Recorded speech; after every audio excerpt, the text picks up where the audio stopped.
house and lot? Posible sa online. Gusto mo na bang magbago buhay mo? Ngarap mo din bang magkaroon ng house and lot? Sakto! Panoorin mo tong video na to. I'm Kim Richard Lagrosa. I'm a nurse by profession at nag-work ako for 3 years as a nurse and 1 taon as medical representative. Plano ko talaga sa buhay is maging isang OFW, magtrabaho specifically sa London kasi nandun yung mga relatives ko. Actually, lahat settled na.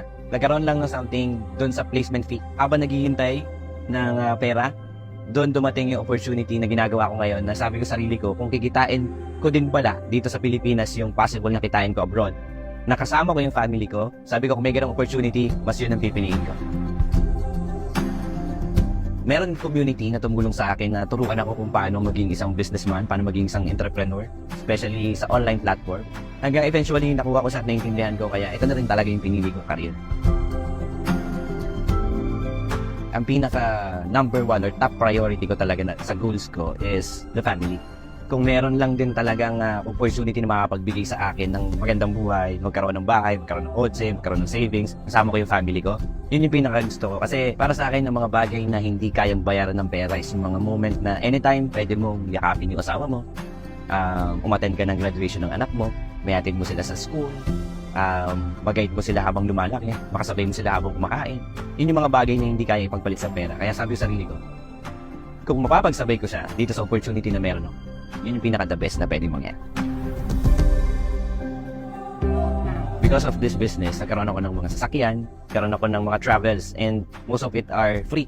At ang pinaka sobrang na-appreciate ko, yung target goal ko na income as nurse, kung mag-OFW ako, nalagpasan na ng kinikita ko dito sa negosyo. At ang napakalupit, ngayon, nakuha ko na etong isa sa pinakamalaking pangarap namin ng family ko, ang aming brand new house and lot.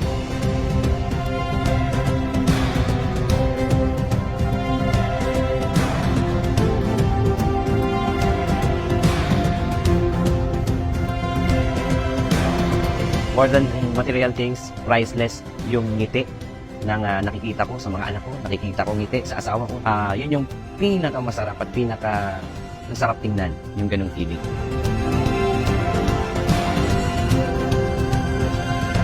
Sa mga kapanood ng video na to, especially sa mga OFW, ang ma-advise ko lang, buksan mo ang puso at isip mo. Yung plano mo, sigurado ako na mas malaki ang planong ibibigay sa iyo ng Diyos.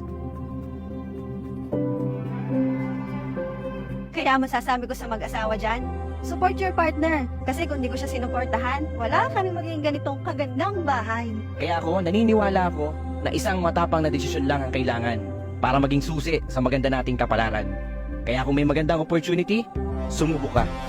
Wow! Sobrang nakaka-inspire talaga yung kwento ni Mentor Kim. Sakto, kasama natin siya. Kaya ikaw, kung gusto mong mangyari din sa'yo yung nangyari sa akin, especially with our community Project High, mag-inquire ka lang at mag-message kay Mentor Nins Tibor para maturo sa'yo kung paano ka makakapag-start at kung paano ka kikita dito sa negosyo. Yes! See you!